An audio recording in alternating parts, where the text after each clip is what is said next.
Mesdames, Messieurs, peuple congolais, dans le cadre de la coopération judiciaire entre le Congo-Brazzaville et la France, le fugitif ou prisonnier Tony Moudilou pourrait être incarcéré d'ici peu en France.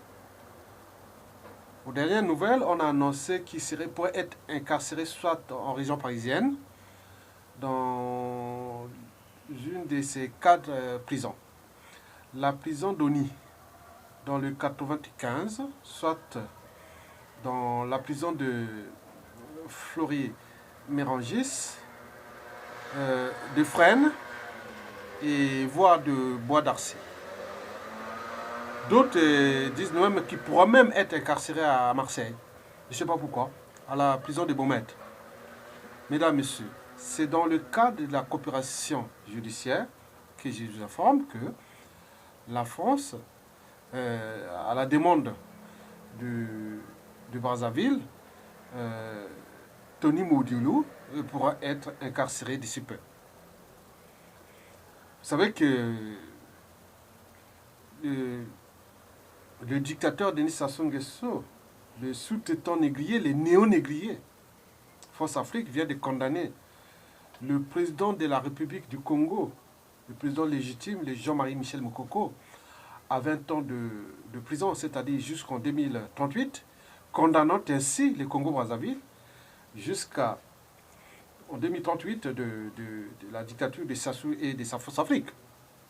Donc, on ne peut pas comprendre que Sassou Nguesso condamne Mokoko à 20 ans de bagne coloniaux jusqu'en 2038, et le Congo d'ailleurs.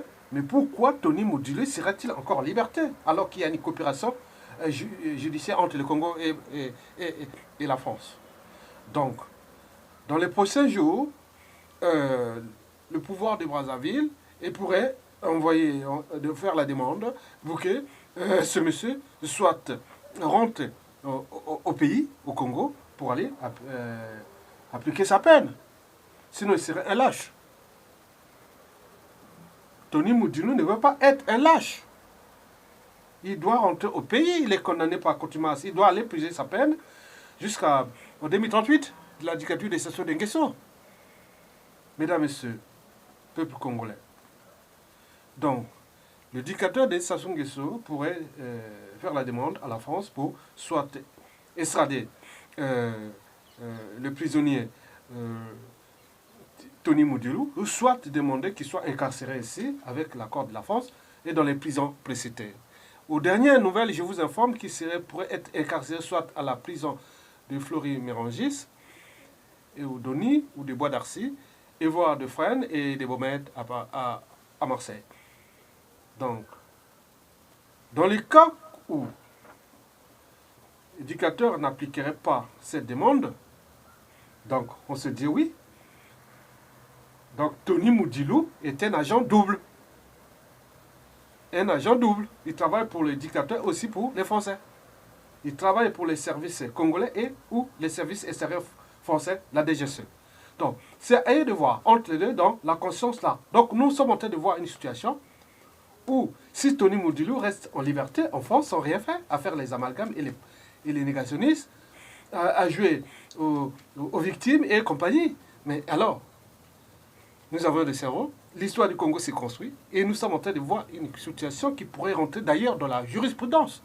Parce que si le dictateur Sassou Nguesso ne fait pas la demande avant la France d'extrader ce monsieur sous peine que il pourrait être torturé ou autre, la France applique la décision judiciaire du Congo pour le condamner ici. À défaut, la France croit que ce régime n'est pas normal. Ce n'est pas un régime normal. C'est pas. Je dis, mais pourquoi condamner Mokoko? Donc c'est un problème. La problématique est non seulement politique, mais également judiciaire et morale. Donc, Tony Moudilou a deux choix. Entrer de son plein gré au Congo-Brazzaville, aller purger sa peine comme le fait le général Mokoko, injustement ou non. Il a été condamné, même si on sait que c'est injustement. Bon,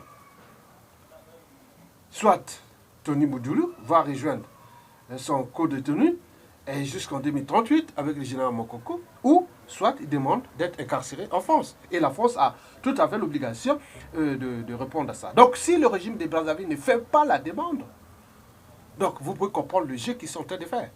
Tony Moudoulou ne peut plus rester libre ici à Paris. Et sans même que les sudistes puissent le moutiacaler, de dire non, il est où Tony Moudoulou? Donc ça retombe dans le sens des amalgames. Qui non? Parce que c'est pas parce que le pouvoir est soi-disant au nord, il n'y a plus de pouvoir au nord. C'est un régime tyrannique, c'est un monsieur. Donc prenez les responsabilités. Dites oui, oui, c'est tout. Tony Moudoulou, il est moutiacalé. Parce qu'il a créé la merde quelque part. Mais c'est pas fini. Cette histoire aussi familiale, elle aussi géopolitique, et plein de choses qui vont arriver dans le temps avec Tony Moudoulou. Donc vous mesurez les dangers qui va s'installer autour de cette affaire de Mokoko, d'un président élu légitime et qui est aujourd'hui en prison. À cause de ce monsieur qui est là, pour nous faire passer tranquillement. Donc rappelons, Tony Moudoulou a un seul choix. Soit rentrer au pays de son plein gré, aller purger sa peine, ou demander à la France de son plein gré, je veux me constituer prisonnier en mon âme et conscience. Deuxièmement, si ce n'est pas possible, la demande viendra soit du Congo, mais si le Congo ne le fait pas, donc Tony Moudoulou faut un top. C'est des appâts qui étaient là pour naïvement pour entraîner le dictateur Denis Sassou, le dictateur Sassou Nguesso à piner ses opposants et à les traduire, à les mettre dans les bagnes coloniaux de sa dictature. Donc, la problématique est posée. Donc vous venez comprendre que c'est un sujet dangereux et qui va être dur même pendant et après la chute de Sassou Nguesso. Cette histoire n'est pas terminée. Il y aura beaucoup de choses qui vont se passer dans cette histoire de Moudoulou. S'il reste libre à Paris, donc tout le monde sait que voilà, ce monsieur est protégé pour la France. Donc il fait le jeu de Sassou et la France. Donc s'il a une âme, donc qu'il doit se rendre à Brazzaville. Et maintenant, il peut tout raconter. C'est 0. 4000 balles, 0-0. Tout ce qu'il peut dire. En plus, ça énerve les agents de l'ombre. Je vous dis que je suis qu'un lanceur d'alerte, un veilleur. Il y a des gens qui ont envie d'en faire, de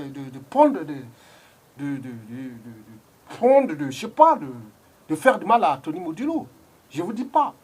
Mais ils regardent, ils voient d'abord que la France doit le condamner, le foutre en prison, ou faire tout ce qui est des procédures pour qu'il soit extradé à Brazzaville pour aller purger sa peine, ou soit il purge sa peine ici. Il ne va pas être libre à faire son jeu. Donc, vous avez compris, la situation est là. Bon, la jurisprudence est aussi là, parce que si, soi-disant, il y a une coopération judiciaire entre le Congo et la France, et que ça n'applique pas, et tout cela, toutes ces choses-là ne se font pas, ça peut être dans une jurisprudence que non, bon, il n'y a plus de coopération judiciaire entre le Congo et la France. Et si ces textes-là, une jurisprudence pourra rentrer, donc c'est pas vrai. Donc nous avons un cas d'école ici. Tony Moudoulou est caché ici. On ne tue pas. Mokoko n'est pas mort. On n'a pas clôturé, on n'a pas vu. Tony Moudoulou doit rentrer, aller piger sa peine. À défaut qu'il doit piger sa peine ici en France. C'est constitué partie constitué détenu. Voilà, il va être emprisonné. Et le Congo d'ailleurs doit faire la demande. Et maintenant, s'il ne fait pas la demande, tout le monde va voir qu'il y a eu un jeu secret du mal de ce monsieur Tony Moudoulou. Et combien il y en a d'autres encore de Tony Moudoulou dans la diaspora? C'est dangereux. Cette diaspora française, que soi-disant la France, le premier rang des intellectualités congolaises, et là où c'est de la résistance et compagnie. Mais si on voit que c'est comme ça, combien d'autres Tony Moudoulou sont dans la résistance? Ce qui fait que dans l'espace et le temps,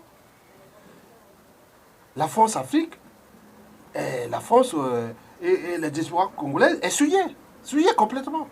Demain, nous pourrons nous retrouver dans une situation d'inversion de pouvoir au niveau des blocs des diasporas anglophones congolaises, et il va prendre le contrôle du pays parce qu'il y aura d'autres mentalités, d'autres habitudes et comportements, et on n'a jamais vu les pays des anglophones conspirer ou faire ce jeu-là. Non, la France doit appliquer les droits des sous-traitants négligés.